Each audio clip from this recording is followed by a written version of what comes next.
Ladies and gentlemen, Six Fig Stock Trader here on YouTube, and today we have a very special and important guest that I would like to introduce from Nervous Network. Senior Software Engineer Jordan Mack is joining us for a little interview. I thought this would be great addition to the channel to kind of get away from all the price action talk. And here we are. Thank you, Jordan, for joining us today. How are you doing? I'm doing great. Hey, thanks for having me on. Yeah, thanks for coming on. I really do appreciate all of your time and willingness to be here. I do think that the followers will really like what we have for them today. I'd kind of put out some tweets and some feelers on my YouTube channel saying that we had a guest from Nervous Network coming on the channel, and I asked them if they had any questions for you. I didn't mention your name specifically, but for whoever was coming on my channel.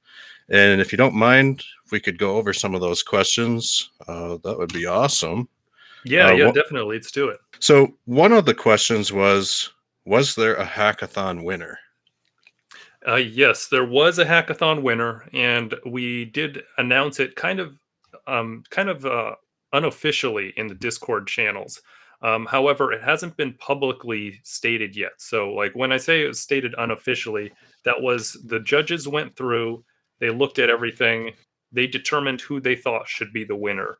However, they always have to give it a second look and really make sure that that is in fact going to be the winner and that nobody actually cheated or something like that, broke the rules. So that's a little more of a formal process that they were still doing internally. But I believe this upcoming week, I think they are supposed to formally announce it and actually do the prizes. Wow, that's awesome. Yeah, that sounds like a good idea just to go through and trust but verify everything. And congratulations in advance to all the winners of the hackathon. And I'm excited to hear a little bit more details when they become available. Let's see here. We have another question.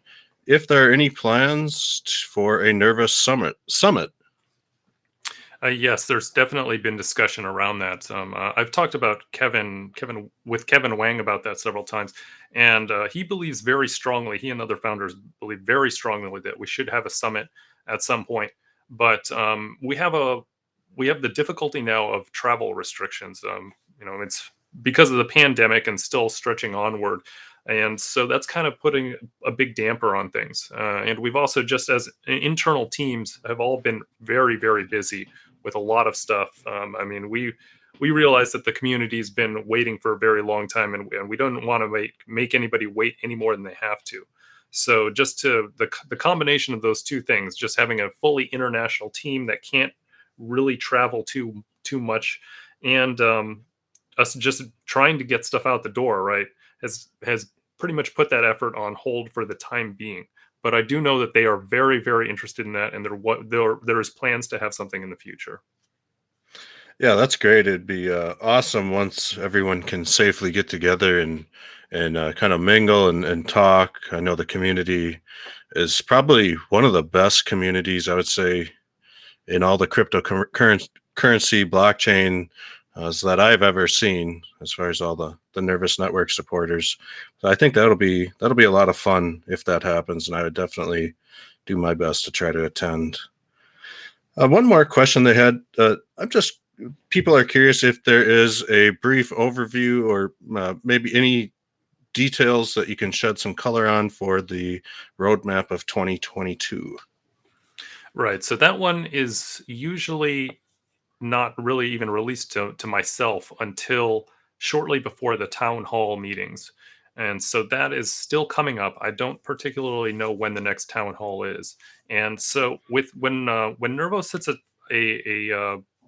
timeline and a roadmap, they are usually pretty conservative about that. And part of the reason why is because they realize that things in this industry change very, very quickly. And they don't like to state things that they have goals that they want to do and not finish them. And we have, there's been several of those where we've stated a goal and then we've decided that it had to be deprioritized because something else just came up in the industry.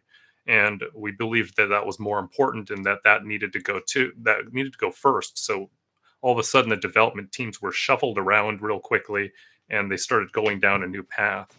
And this is particular to us, though.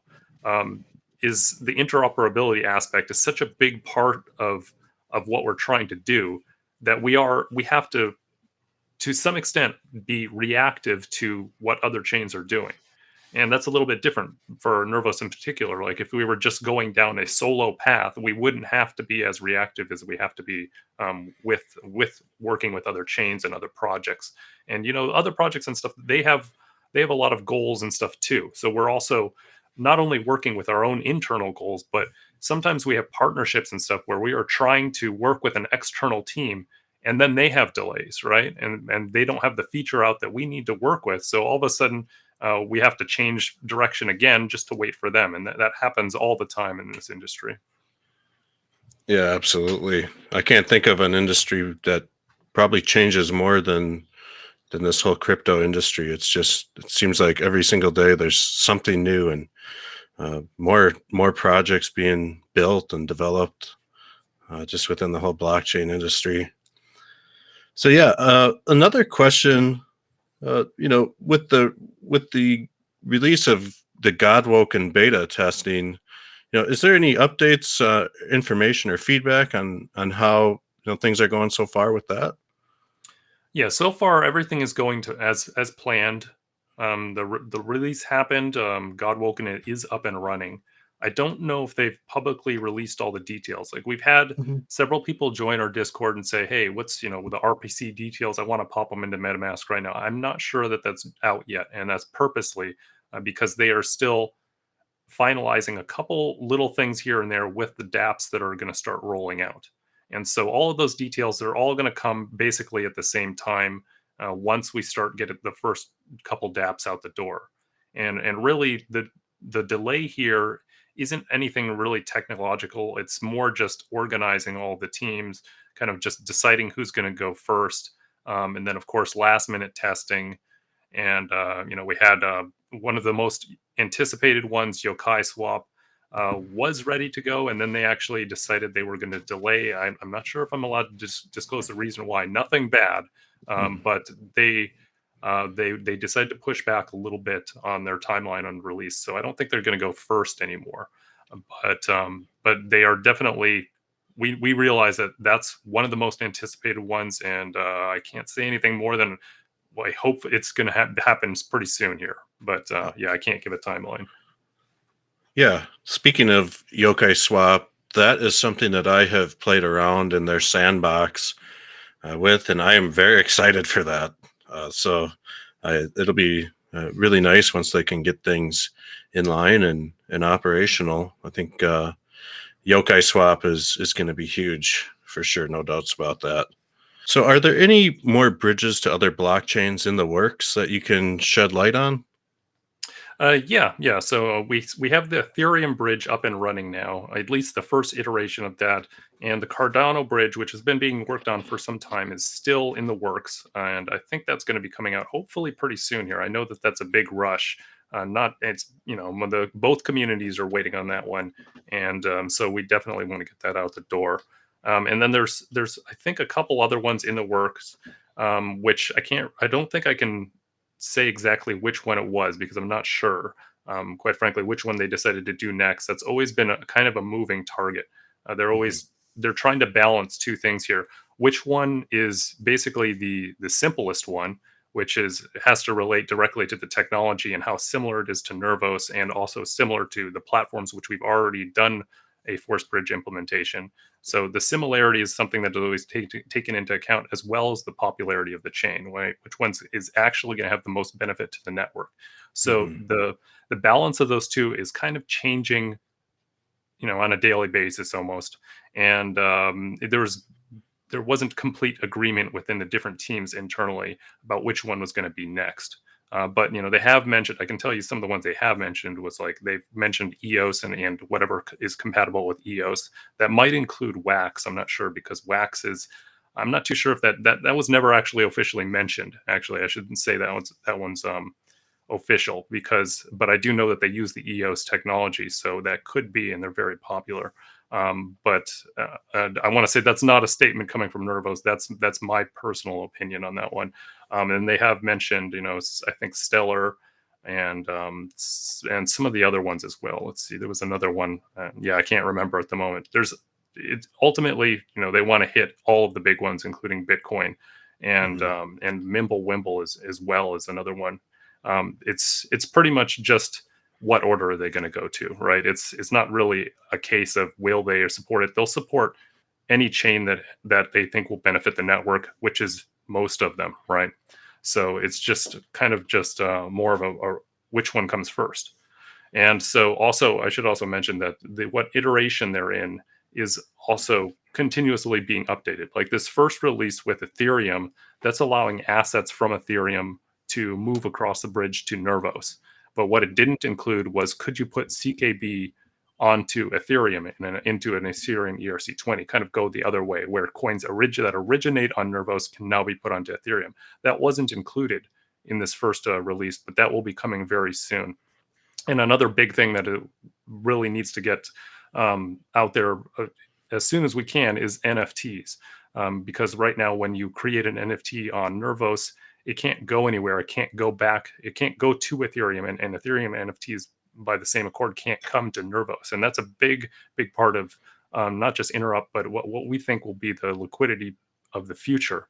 So that's another thing that's being worked on. And these iterations are going to come out over the next couple months, and probably I would say those would probably be prioritized over adding another chain, is they want to get those core features in, right? Hmm. Yeah, that's awesome. And I know the NFT stuff that you just touched on.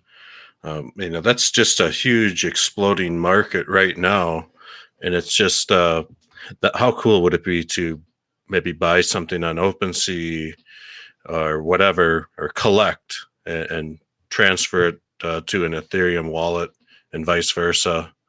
I do think that that would be huge to be Yeah, I able to. definitely think that that's coming too. I mean, they understand that there are marketplaces in some of the other chains which are very large, and those are opportunities for artists, right?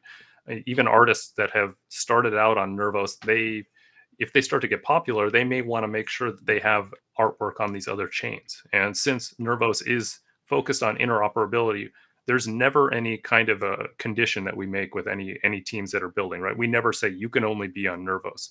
We want all of our teams to go on as many chains as possible. That's part of the reason we're around. So we definitely want that to happen. We would definitely want all the artists to be able to have access to OpenSea or whatever the next big marketplace is. Maybe that is going to be Collect one day, or maybe it's going to be something that's on Cardano. We don't know yet. That those things are always changing all the time. Yeah, absolutely. That's awesome. Let's see here. You kind of touched on Mimblewimble. Is Mimblewimble privacy integration still in the works?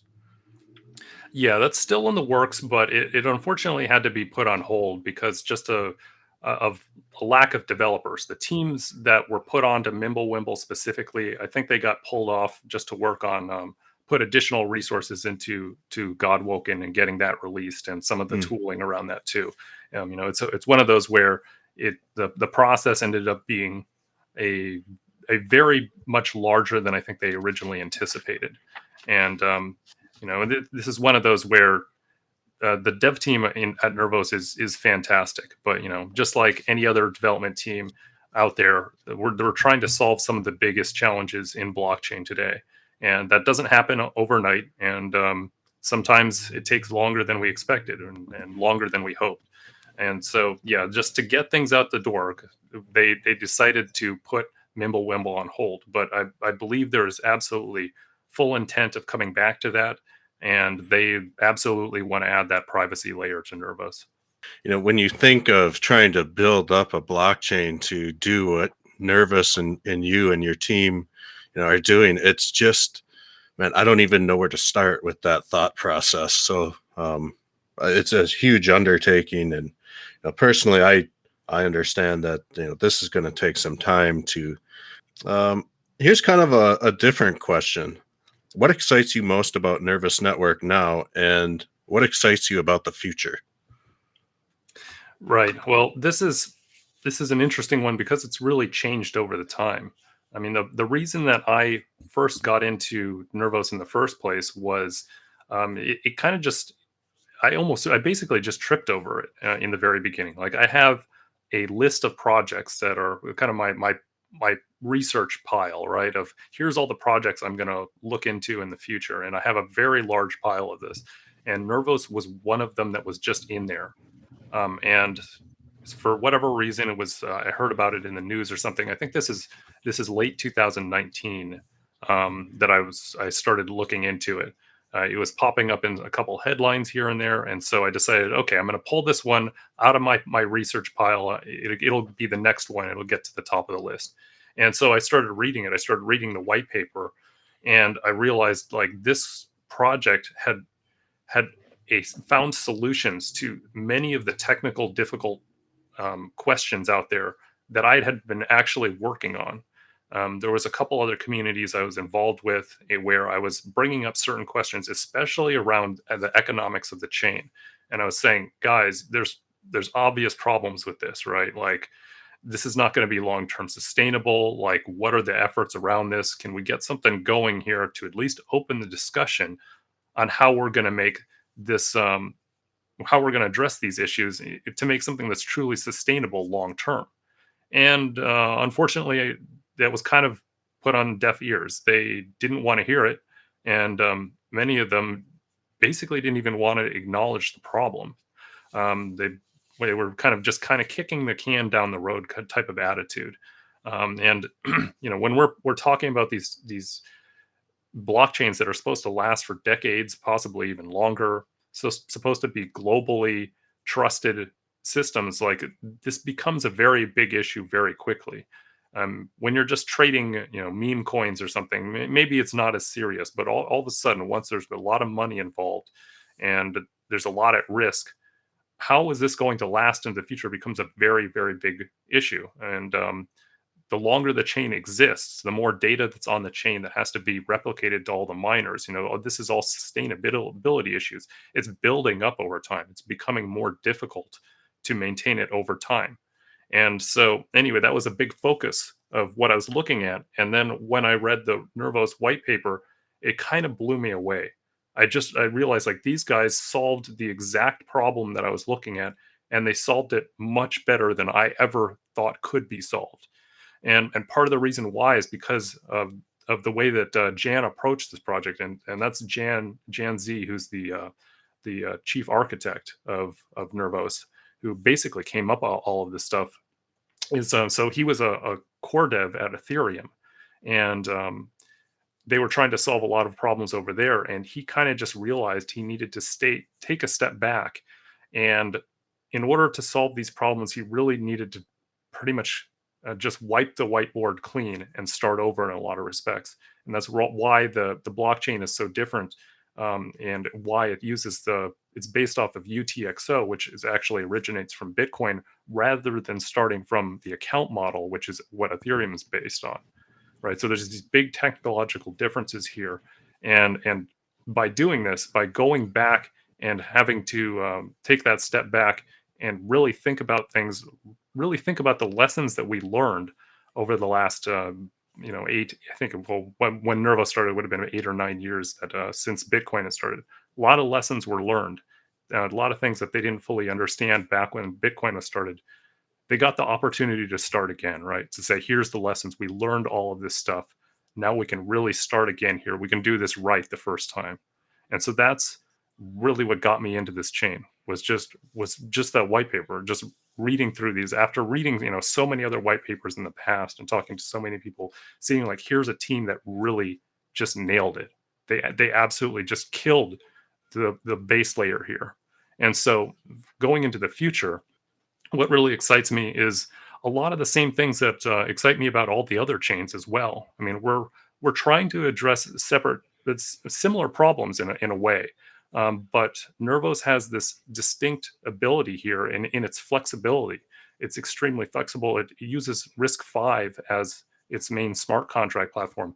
And what that means, really, in a very simplistic way, is it's emulating a computer, and not a more restrictive environment. Like, for example, like Ethereum is using WASM, which is it's a good platform too. It's like I don't have any hate towards Ethereum. I'm an investor in Ethereum as well because I invested in Ethereum before I even heard about Nervos. But WASM has some difficulties with it and what it's able to do. Whereas when you're talking about emulating a RISC-V CPU, more or less, you're getting pretty much an entire computer. There's no restrictions around that, and so that flexibility all of a sudden enables you to adapt to changes quicker. So when we are moving through this space in this industry and we find out here's the new biggest thing, right? Here's the next big thing that we want to chase down. Nervos is that platform that is not going to hit as many road bumps at all. Like they have this flexibility in there. They can just go ahead and charge down that path. Well, the other chains might have to do hard forks and very big decisions that they're going to have to make to be able to pivot, to be able to do these various things. So that's kind of what really gets me excited about this is I realize like when you talk about a platform that is that is really trying to go out there and take on the next big thing, the things of the future. Like Nervos is that platform that I see has the distinct advantage that other ones I've never seen anything like it that comes really close to it. Reading your bio, you mentioned that you you were working with the early Bitcoin team back in the 2011-ish era, and this there's speculation that you were working with Satoshi. Is that anything that you can spread any color Yeah, on? yeah. So I joined the community in 2011, and I did work a little bit with the core team at the time. Satoshi had actually already left. I missed him by a couple months, and so I didn't get to interact with him. But the guy that I interacted with quite a bit, and he actually taught me quite a bit about certain things, was actually Gavin Andreessen, who he's kind of like you could call him the unofficial guy that ran Bitcoin, right? Bitcoin doesn't have any leaders, but if you had to pick one at that time, it was definitely Gavin. When Satoshi left, he took the keys to the project, which at that time was just the GitHub repository, and he put it in custody of Gavin. So Gavin was kind of like the unofficial leader, and I interacted with him quite a bit. I did so predominantly anonymously with multiple handles, actually. And so this was a decade ago. I was younger back then. I think I was in my 20s, and this was a younger version of Jordan who was much less patient, much more prone to getting angry about things and fighting with people. And Gavin is actually the guy. He calmed me down and took me aside and said, "Hey, I appreciate your passion on what we're trying to do here, but you got to realize everybody here is a volunteer. So when if they're not getting something done on the timescales that we all hope, well, you know what? They're not being paid. What can you say to that?" And at the same time, like it's this is a completely decentralized organization in the sense that this isn't really something that has been done before. There aren't any official leaders, so nobody here can tell somebody else what to do necessarily. And everybody here is basically expected to, if they feel strongly about something, you have to bring it out and you have to fight for that as what you're trying to get done. And nobody is expected to listen to you, and so you have to be your own advocate.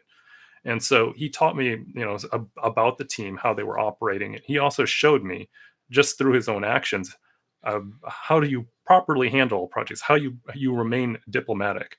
And that's something that actually had a profound effect on me. It changed the way that I started to look at these projects, because prior to that, I'd only worked in on projects where there absolutely was a leader, and that's 99.9% of the world operates that, right? Um, and so he taught me quite a bit, and that's the interesting part about it is what I think the lessons that I learned from Gavin weren't actually related really to any of the code or anything that he wrote. It was more about the movement that he was helping and assisting with, in the early days of Bitcoin. I mean, what an opportunity to start your career out, kind of interacting with these early founders of crypto or Yeah, yeah, and blockchain. I mean, that's I can tell so you. cool. Yeah, I mean, I can tell you some of the things that were also interesting about that is so there are certain members on the team that were on the core team also that were very, very difficult to work with. I mean, I don't wish anything bad on these people, but I don't think I would even get along with them today. Mm, And they're difficult to work with, and there's there's an interesting thing about Bitcoin is just because there are no leaders doesn't mean that there aren't people telling you what to do and presenting themselves as leaders. There's zero regulation in that respect, right? So when I first joined into the project and I was attending some of the technical discussions and with other people and just kind of brainstorming certain things, there were certain members of the core team that would come in and say, no, no, no. Like without saying it this harshly, they were basically saying everything you guys are talking about is stupid. We're not doing that. This is the way we're doing it.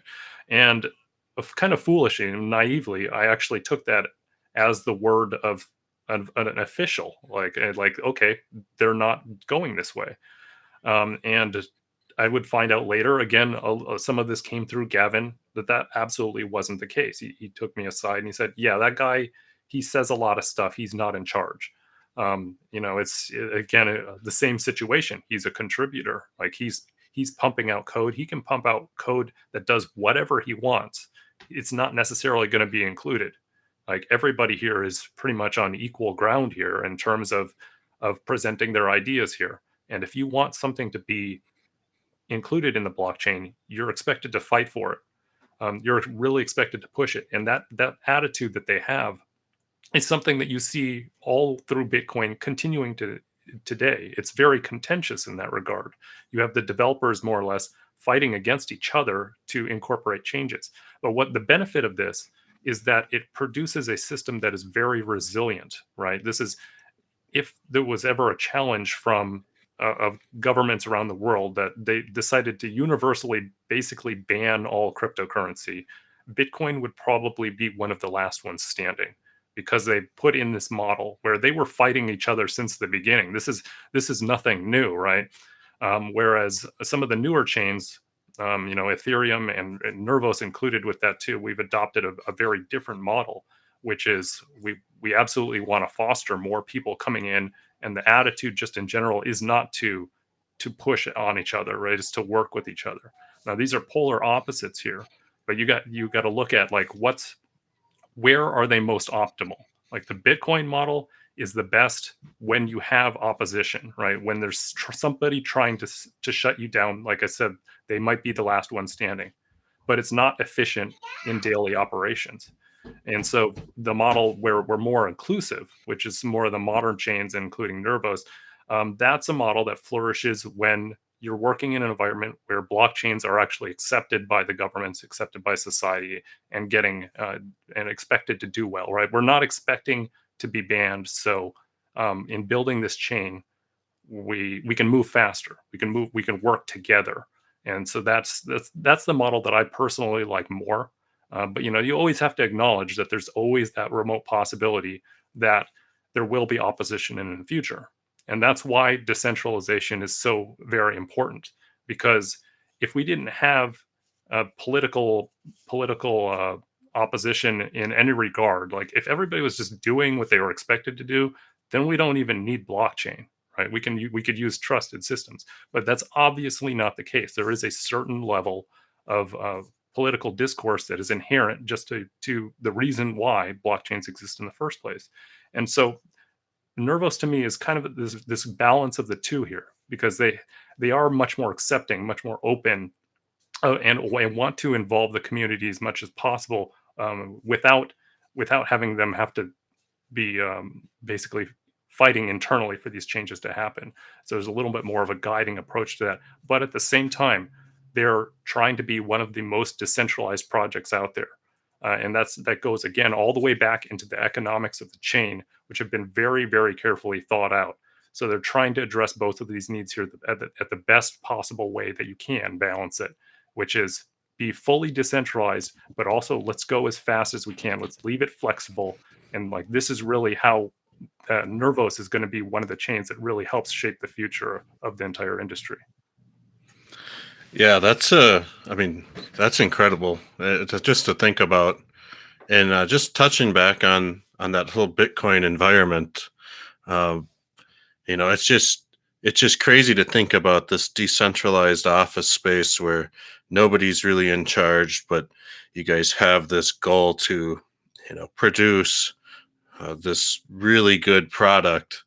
It's just kind of, where nobody's getting paid. It's kind of just based off their passion towards it. You know, I guess is the speed that these projects will get done. And you compare that to like today, where there's leadership and things like that, and things are a little bit more organized. And I'm just trying to like compare, you know, you know that Bitcoin era that you experienced to now. It's just crazy to think about, how different that environment is. Yo, yeah, Um, it was completely different, and like I can tell you that back when I first joined the project, it was Bitcoin was priced I think between $1 and $2, and I made an investment at around $2, and I was actually planning on going really big, basically going all in around that time, and so let's see, I was in my late 20s, I believe, at the time, so I was looking at putting in like $10,000 or more, which at the time was a lot of money for me. That was everything, right? I was going to go all in on Bitcoin, and I was talking to some of the guys, including Gavin. Gavin was the guy who talked me out of doing that. He explained to me that this was a highly experimental project.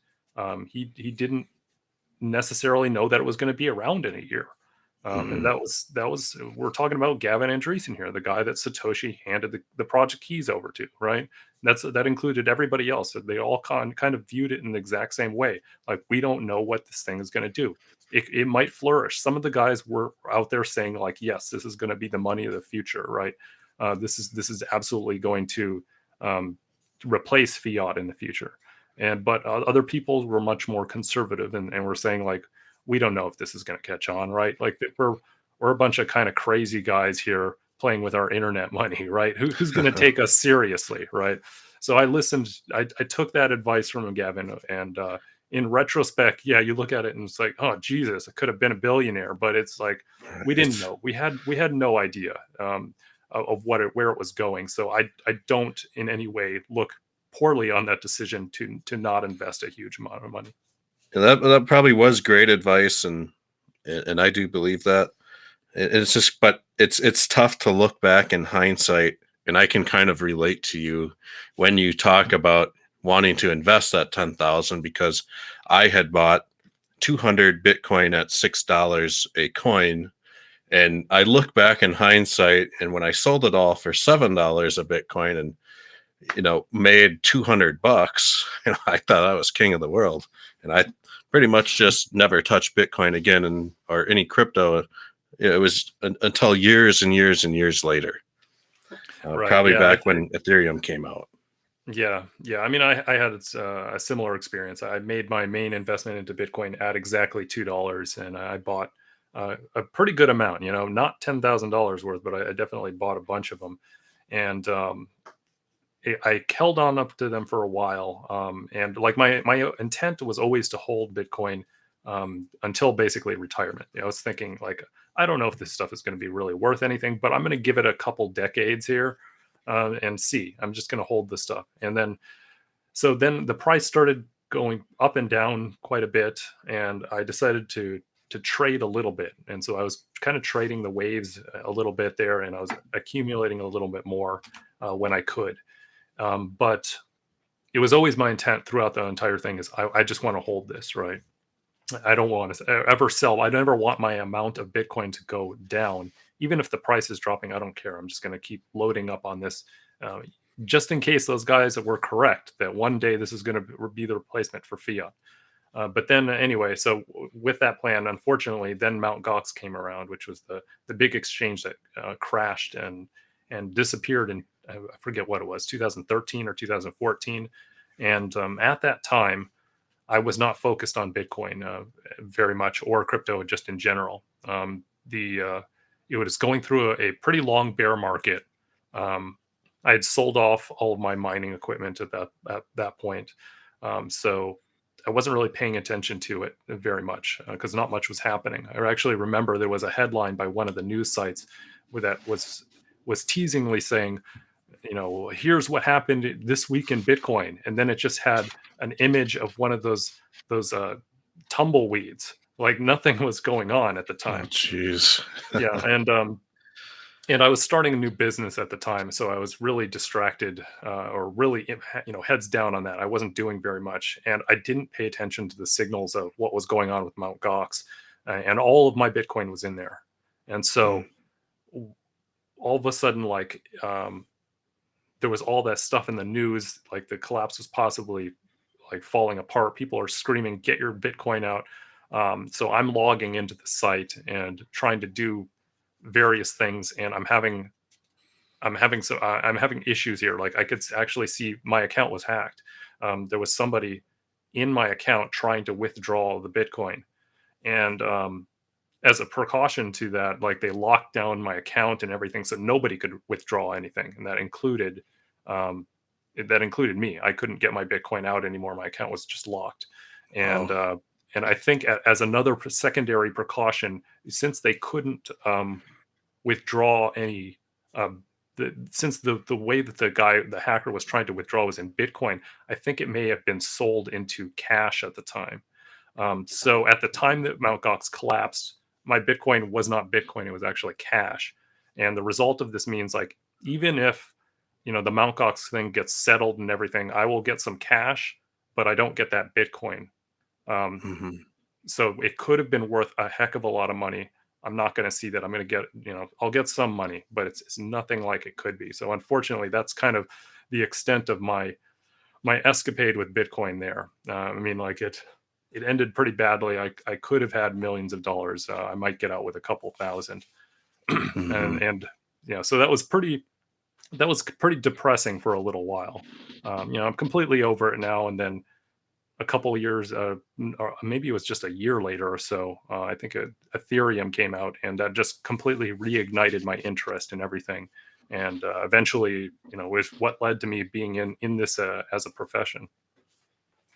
Yeah, that's awesome. I mean, it's one heck of a sad story, but at the same time, it's like wow, to go through and be a part of that, experience, and then to later on, you kind of pick yourself back up and really get back into the crypto world. Like, man, I don't know that I could have done that, but you can just tells how truly passionate you are about cryptocurrency to take a step back like that and basically just dive head first into it. You kind of mentioned that you mined Bitcoin, and currently I mine CKB. I've got 7 miners running. I plan on adding a few more when I can. But what was that like back in the day? And I just don't have much exposure to mining Bitcoin. Way back in the day like that. Were you using like a computer or a laptop, or did they have actual more ASIC type rigs or graphics cards, or what did that look like? Yeah, when I started mining, ASICs were definitely not in existence yet. That would Okay. come a couple of years later. So it was it was mostly CPU and GPU based. I mined with a couple GPUs. I think there were probably still people that were mining with CPUs, but it's an order of magnitude difference there in efficiency. Hmm. So it was already shifting pretty heavily to GPUs at that point. But what's interesting is like so back in, I don't remember the exact timeline, but back in maybe either late 2009 or 2010 was the first time that I actually heard about Bitcoin, and I didn't join the community or anything at that point. I was hanging out on IRC in a programmer chat room where we just would discuss about the code and everything that we were writing, help each other out, and some random guy like comes in and starts incoherently rambling about some coins that he's getting generating on a laptop in his closet, right? And so we're like, what the heck is this crazy guy talking about? And he's like trying to get us to join this other room. And like, we pretty much just kind of like ignored this guy. Like, what the hell are you talking about? Right. you know? So that was my first exposure to it. I pretty much just ignored it. But back then they definitely were still using, they were mining on, he was mining on a laptop in his closet, an old Oh, laptop. So that was a possibility. And then so once I actually got into it, I mined with GPUs. I think I had okay. my absolute first mining experience was probably just on my desktop computer, which was using the GPU that was in there. Just a standard gaming GPU that I would just leave the thing on 24 hours a day, more or less. Um, I'd stop it sometimes if I needed to do some video work or something, because it would slow down the computer. But other than that, I was just leaving it on. And then I built a second machine, which was just built out of a standard, a full size case, and it had two GPUs stuck inside of it, two big of those big long GPUs stuck directly into the motherboard, and then I had Nice. a third GPU, which was actually just being suspended next to the case using some zip ties, Nice. and a riser card. I mean, this was a time. This was before any equipment was really in existence. To like the open rig mining cases that you see made out of wood or something, or metal. Hmm. Sometimes those didn't really exist in the marketplace, and at least not that I was aware of. So I was just using my own case and just trying to rig these things up in any way I could. And so that's how I mined in the early days, and it worked pretty well. I mean, like, I was able to tune the GPUs so they were nice and quiet and everything, while still getting a pretty good earnings, and it worked very well. But ultimately, once the price tanked and everything, that's when I like so many other miners, I kind of just bowed out of that. And then I would get into mining a little bit later, though. Back in 2017, I did start a mining farm, Oh, which you did. I did. Yeah, I got back into mining. We had a mid-size facility that I ran in Nevada. I live in California, but it was in Nevada, just over the border, that I started a facility up there. And we were mining a lot of different things there. But Bitcoin, I think we did Litecoin, and a couple other coins as well. And during 2017, we hit it right before the bull run occurred. So we were in a really, really good position there. We had a great Nice. rate on electricity, and we were doing extremely well. But as soon as the market tanked, and it tanked really hard that Yeah. time, it unfortunately became completely unprofitable, and we had to end up shutting that down. Wow. Yeah, that's oh man. I'm sorry to hear that, but that's cool that you got to go through and and and and experience all of that. A dream, and I've kind of expressed this to some of my followers, is to kind of open up a mining farm just like that. And currently, I've got some industrial office space. Basically, a friend of a friend's dad owns a internet service provider company, and they've got a huge server room and building that is just unused. So I've been whispering the crypto mining bug in his ear for a little while, and I think we'll give it a little go and try it out. But I think we'll probably wait till the bear market, if it comes back, to acquire and start that whole venture.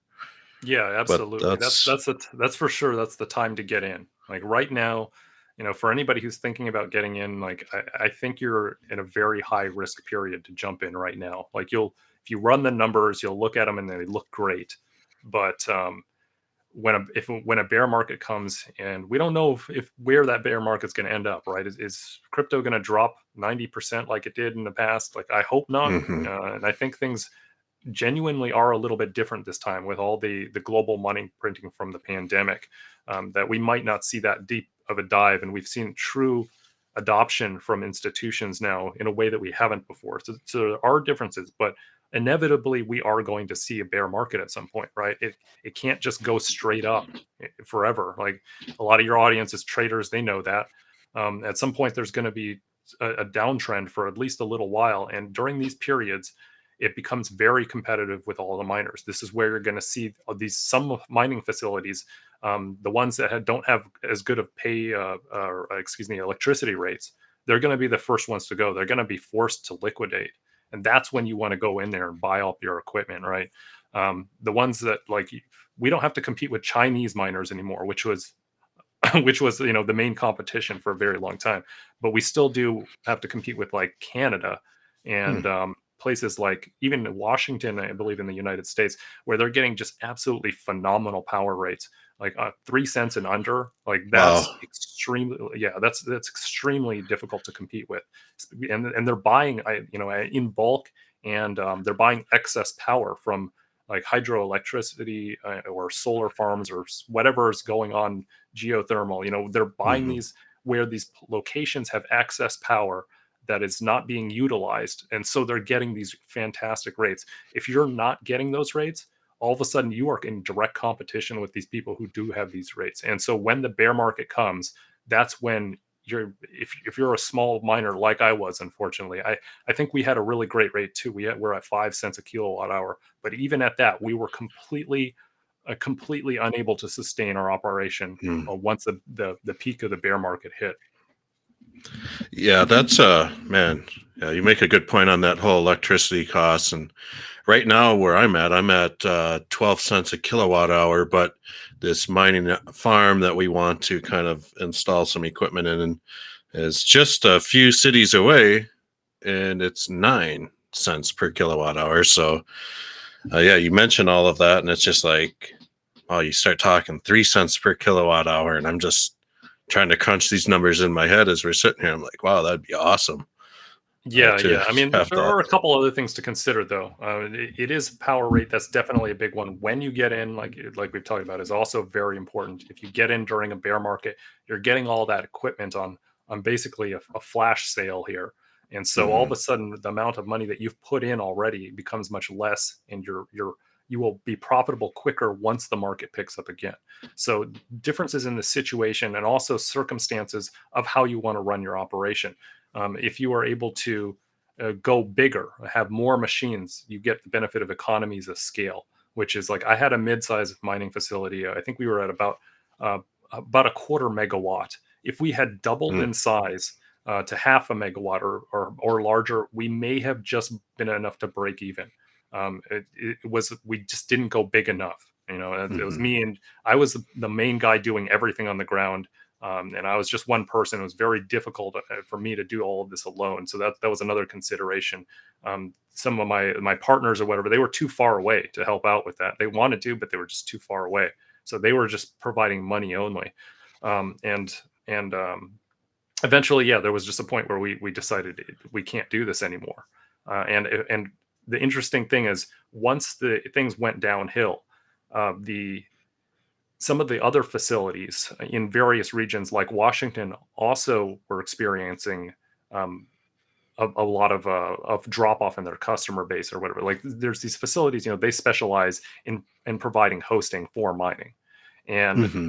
during the bull run, you never hear about these places, right? Because they were dealing exclusively with their little insider base of customers and investors. They were not open publicly because everybody was in a rush to get into this market. Everybody was in a rush to buy all the hardware, but so you never heard about this service. It wasn't open publicly. But once it went down into the bear market, all of a sudden, a bunch of their user base dropped off. People stopped mining, and so they opened up publicly and said, "Hey, we're going to open this. We're going to offer this fantastic rate on on electricity and hosting and all that." And that was actually a better deal than we were doing at our facility, our dedicated facility in California. And so we couldn't even compete with that, right? It's just, I mean, this we're talking about a distance of just a couple 100 miles here. All of a sudden, that it changed the rate, the rate of power that much, right? And so those types of opportunities can arise over time, and it's really, can you compete with those, and also can you compete with some of the big guys? Like you also got to realize that not all the hardware that's available to small miners is the same as the hardware being used by the big guys. Like they're using custom hardware that is gets a much faster speed, much higher efficiency, and you can't even buy it. Hmm. um, it's all insider at that point. That's what's the name of the company? Like Bitmain is the one available to consumers, Yep. but there's another one I can't remember the name of the mining facility that they produce their own hardware and they deal with very large institutions and stuff, investors, but they don't open themselves to the public. And some like so they have also alternative cooling methods too. Like the smaller miners, we're all based on air, right? We're just Right. running our fans. It's really loud. They were using like liquid based cooling and stuff back in 2017, 2018, which we couldn't even buy. Like I was actively calling up these companies that produced this stuff, and they said, "Nope, sorry. This big mining company, they just bought our entire company and took our product off the market." And so there wasn't even an option. Like you had to build a custom system yourself or whatever, completely from scratch. If you wanted anything like that, there was nothing you could even buy. That's incredible. And I was looking at I'm always on YouTube and Vosk Coin. I don't know if you've ever watched some of his videos, but he would go and tour some of these Bitcoin mining and crypto mining facilities. And um, I think I saw an article the other day, and it was like this room. It was like the size of a basketball court, but it was full of miners, like all the way up to the ceiling. Um, and they were saying that this little facility, I shouldn't say little, was this facility was generating $700,000 worth of Bitcoin per day. I'm just going, that is just such a crazy amount. And then I'm just starting to think, I know there's more outfits out there that are not getting these news stories done on them that are probably doing 2 or 3 times that. Oh yeah, definitely. Hidden gems out there. So that's quite interesting. Do you still mine today, or have you kind of hung that up? Or I've kind of hung that up for the most part. It's not that I don't really want to. I've been interested in it. I do sometimes watch the trends that are going on in mining, but at this point, I'm so busy with other things that I really can't dedicate any time to it, and that's pretty Mhm. much the only reason I don't. Yeah, definitely. Let's see. Yeah, one other thing. When I was reading through your bio, you were kind of mentioning how you got into drones and augmented reality and stuff like that. And I can say that things I do on the side with film production, we use drones and stuff like that. Quadcopters to get establishing shots of wherever it is that we are to put into our video. And I was just kind of wondering, I fly the DJI brand. I've had, everything back from like the Phantom 3s, the Inspires, the Mavics.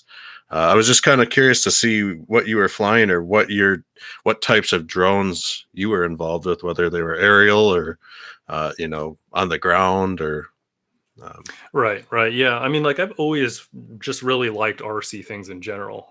Starting with all just the little RC cars that I've had over the years. Since was in grade school, basically, I've just loved racing those. And so being able to take it to a new level with drones that have cameras built in particular was very interesting to me.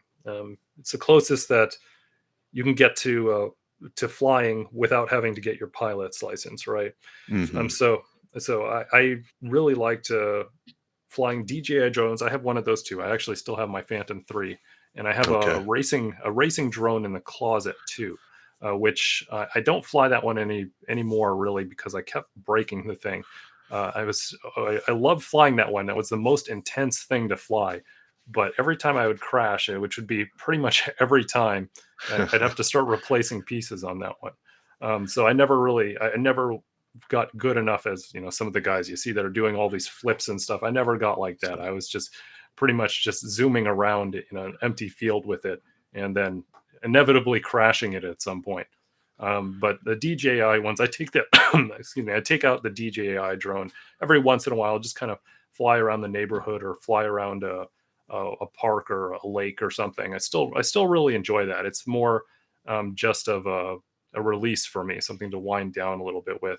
I did consider it as a career at one point. I thought, this is really cool. Do I want to get a professional drone and like start doing aerial surveillance or something for like there's a lot of businesses, they just need pictures of stuff taken, right? Hmm. And I thought maybe this would be a good market to go into.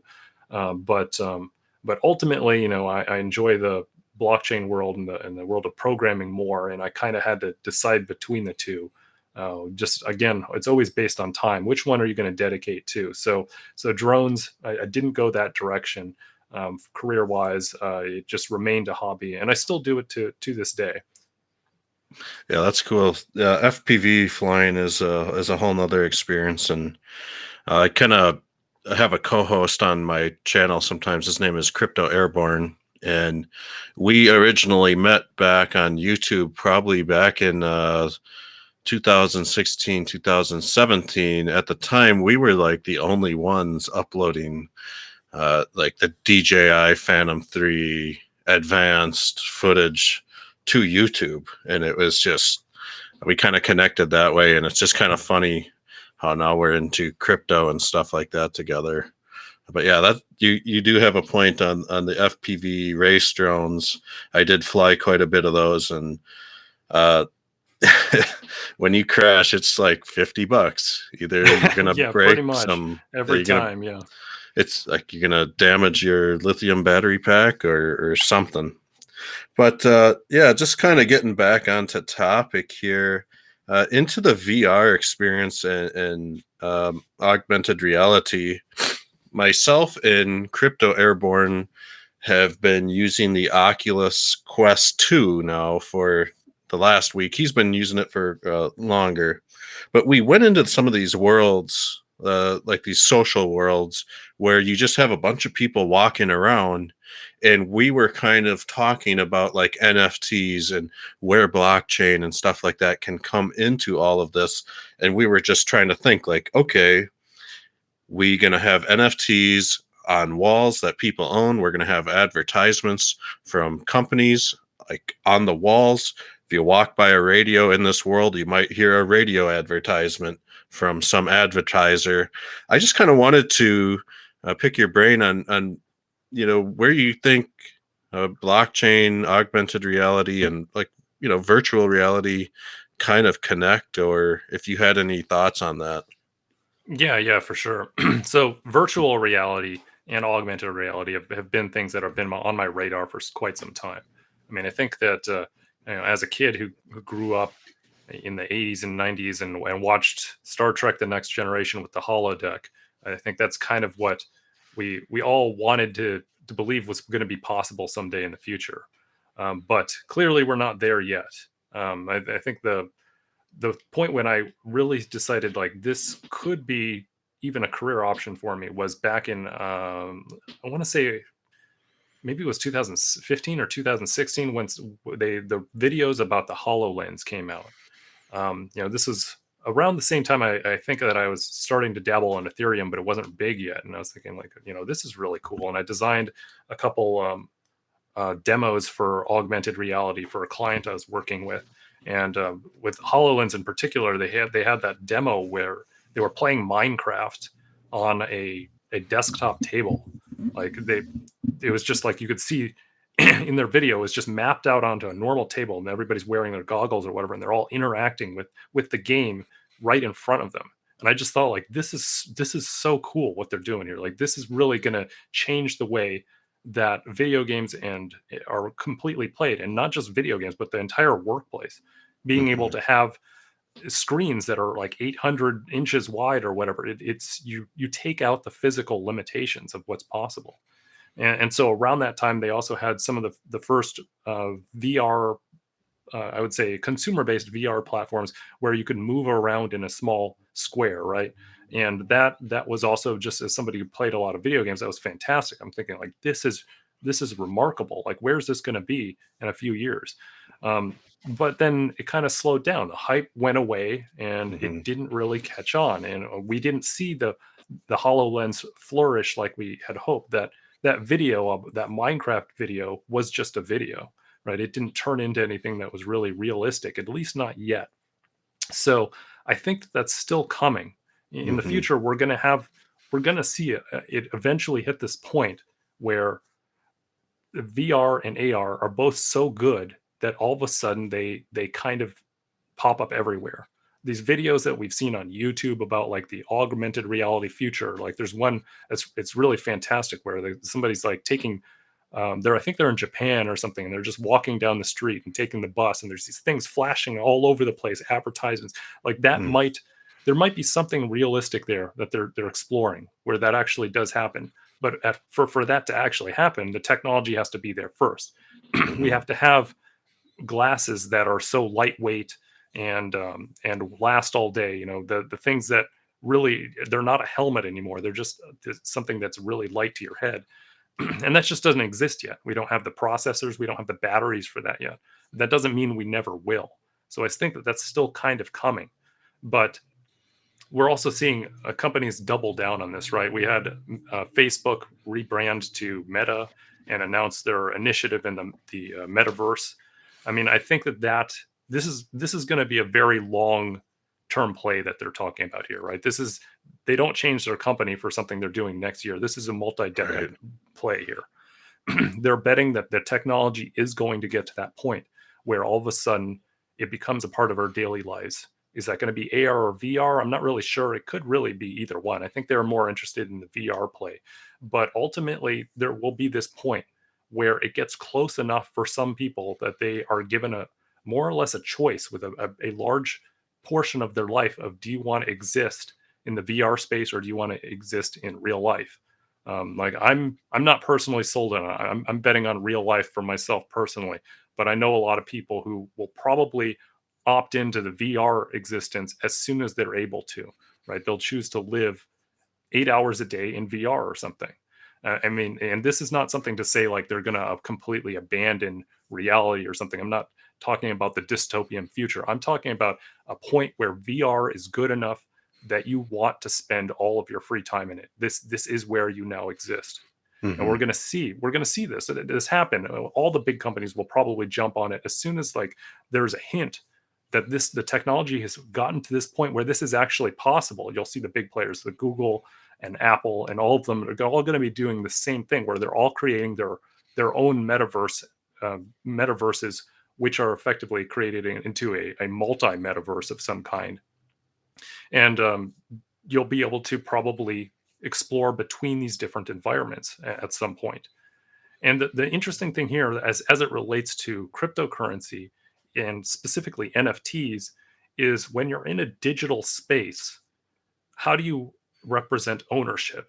How do you represent something as scarcity, as being scarce at all, when you have the ability to replicate unlimited amount of things in a digital space, just like that scene in the Matrix with the guns that just he says, give me some guns, lots of guns," and it just rolls in, millions of guns on racks instantly. That's all going to be absolutely possible in VR.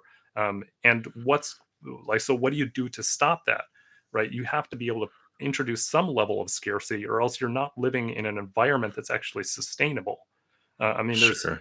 yeah, it's interesting that without with a lack of resources, society fails, but with infinite resources, society generally tends to fail again. There was a fascinating study, I believe, that was done on mice back in like the 70s or 80s or something, where they gave all of the mice unlimited everything, all the food you want, all the water you want, just breed out of control and do whatever you want in this little isolated environment. And they found that after a couple generations, the mice started to exhibit very bizarre behavior. Some of them became very reclusive and antisocial, and other ones Mm, would just do things like they'd just be grooming themselves all day, like they'd just obsessively be doing this. There's something about that environment that they just could not adapt to. They were never in the history of their existence had they been in a place where they were just able to completely have everything provided for them and have no terms of scarcity at all. And so the result of this experiment was eventually they all basically stopped breeding and just died. Like the entire every single one of the mice just died. wow. And so when you talk about that type of a thing, like what would happen if everything was unlimited in a VR space again, right? I think there are some parallels. So obviously, we're not mice, so there are differences here. But how do you adapt to a space where you don't necessarily have any goal anymore because everything is unlimited? So there needs to be some type of a scarcity, some kind of a link into the real world again, where things are scarce and Hmm. where people can own things. And that's where blockchain comes into play, is specifically distributed blockchains, decentralized blockchains, because that's the only way you can actually have true ownership of anything. Like we've all had video games or something where you get some points, or you get your weapons, right? We're playing Diablo 3. You get your weapons. Those weapons in your inventory are not yours. They're assigned to your account, but they belong to Blizzard still. The only reason that you can do anything with them is because Blizzard said you could. That's not true ownership. Right. So NFTs are different. Like it's a subtle difference, and I'll admit that I didn't even see this at the beginning. Back in 2000, 2017, 2018, when CryptoKitties around, I had no concept of this NFTs being what would represent ownership in the future. I thought they were just little cat toys, and I kind of ignored it. But I would realize more recently, like this is the only system in existence that can actually do this. That can truly enforce scarcity in a digital environment where the user is genuinely in control of these assets. If you're talking about a centralized blockchain of some kind, this system doesn't work anymore, because again, just like with Blizzard, somebody could come in and take it. But when you're dealing with a truly decentralized blockchain, like Nervos, and I guess Ethereum, I would say, and Cardano are definitely in that same space as well.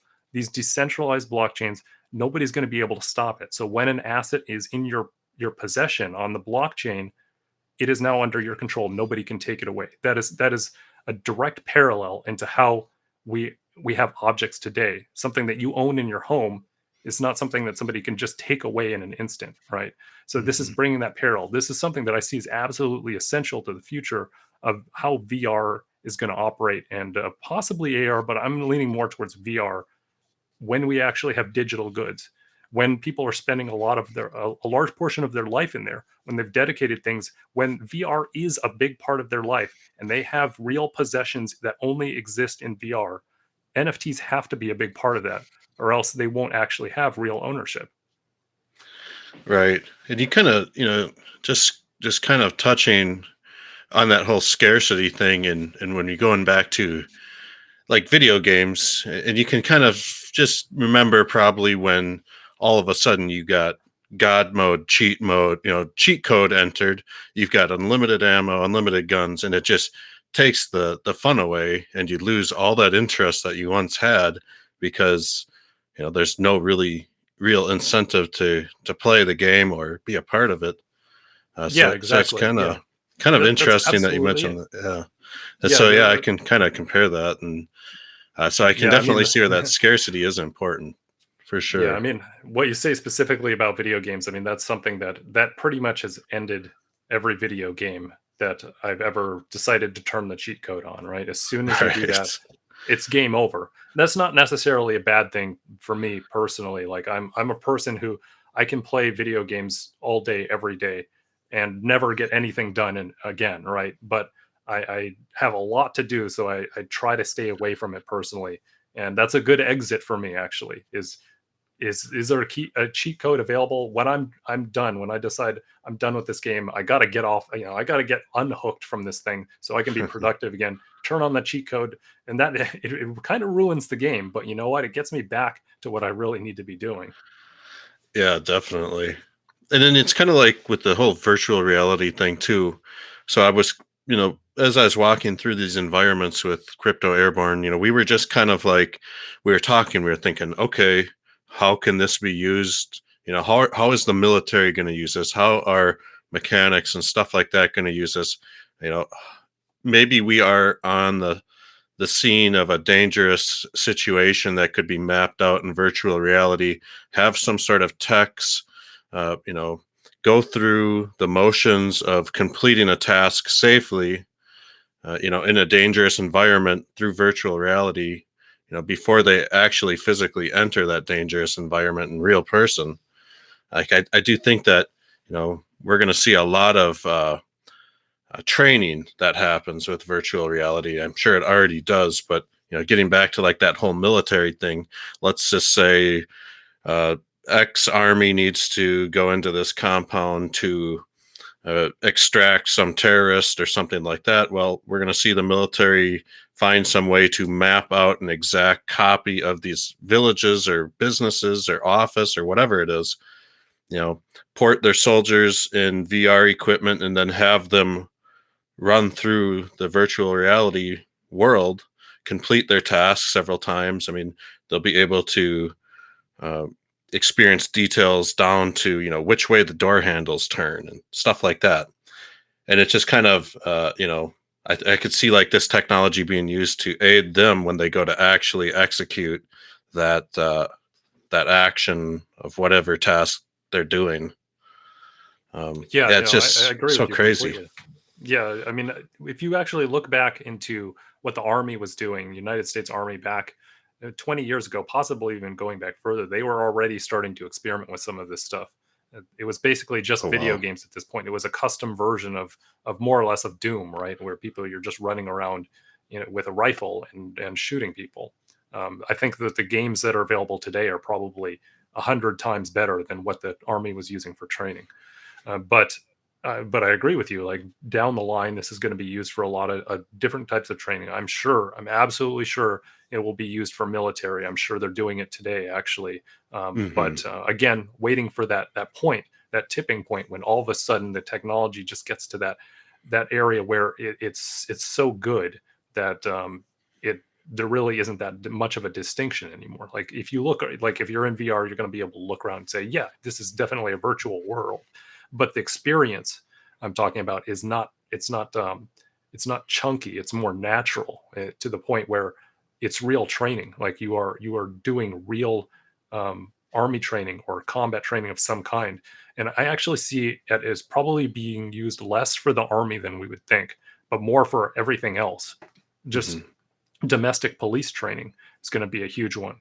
This is going to save a lot of lives here, just because the officers are going to be able to interact in a way that they've never been able to. They're going to know how to not panic under pressure, and accidentally shoot the wrong guy. Right? It's going to train them Hmm. for this much better than is possible today.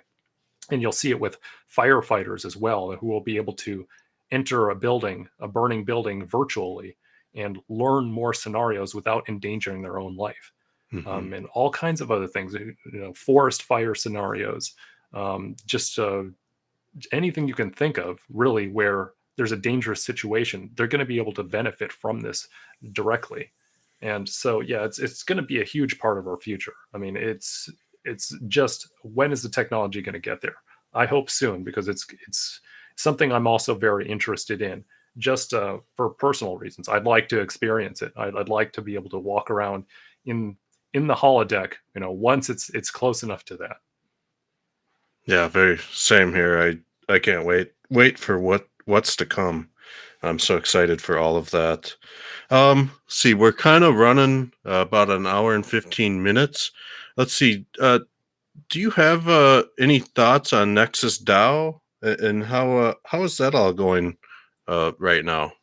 Oh, right, right. So Nexus DAO is a project that I'm very interested in, and for anybody who's asked in the Discord and everything, like I've always told them the same thing about this. I don't have any real information more than what you guys have access to, right? So just Okay. on the website, there's some basic descriptions and stuff. I think there's also two posts on our talk.nervos.org, I believe it is, our forums. There's two posts on that about some of the more technical details.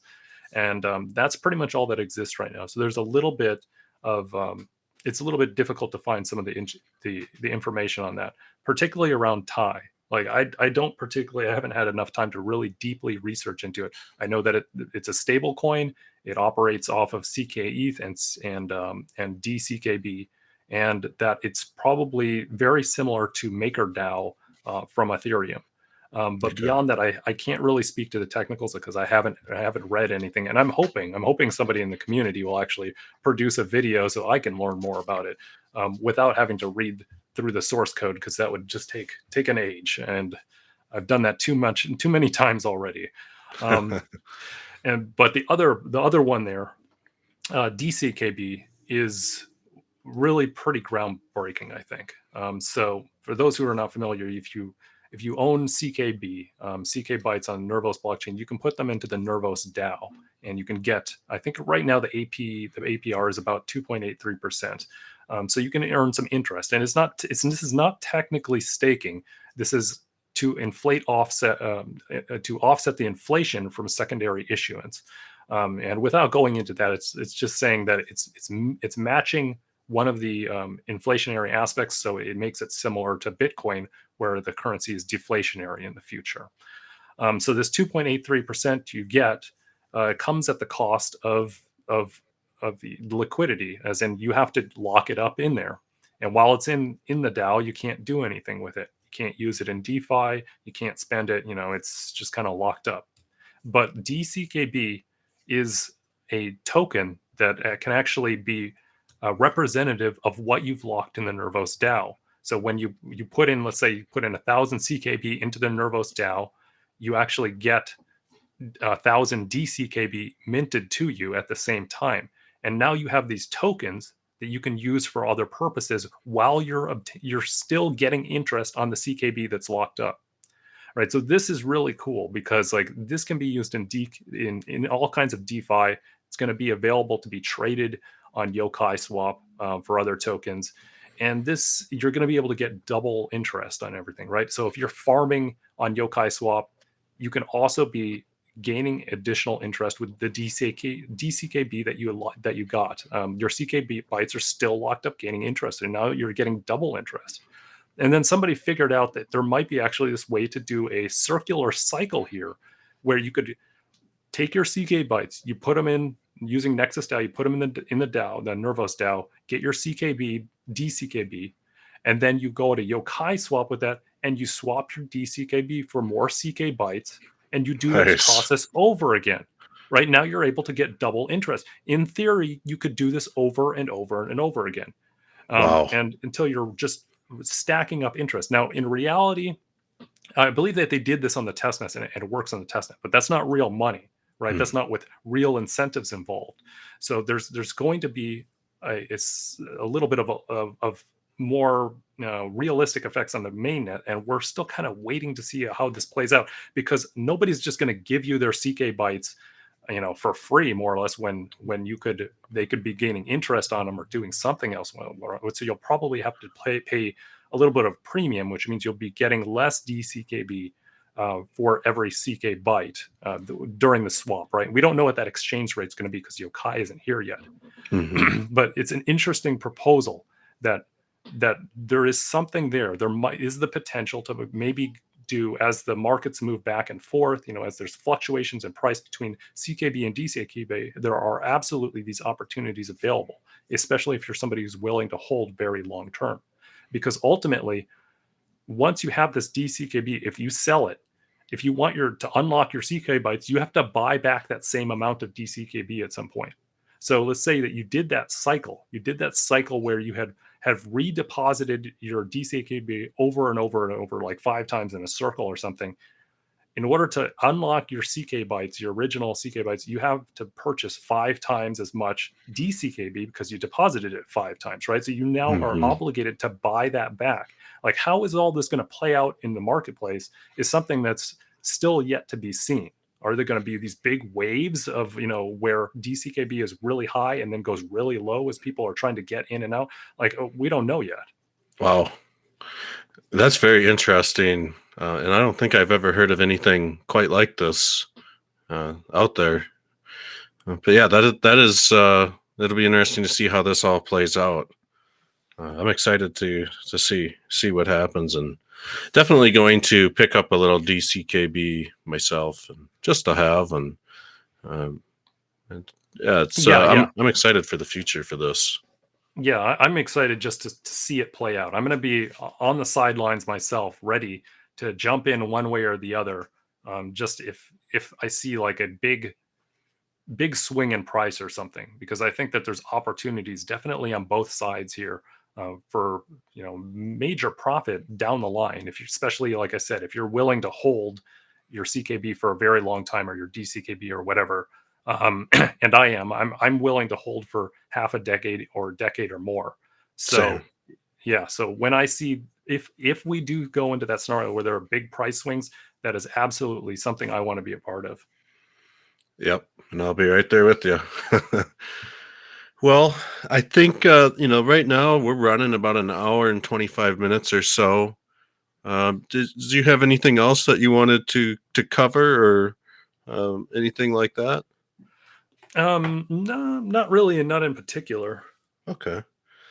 Yeah, so I think we'll go ahead and kind of wrap this up. And I just wanted to thank you again for your willingness to come on the channel and sit down on this Saturday, an hour and a half of your time. And I truly appreciate um, all your contributions to this interview. And at some point in time, I'd love to have you back, if time allows, and if you're willing to come back. But just a big shout out to you and everyone at Nervos for all the hard work you guys do on a daily basis to you know keep things going forward.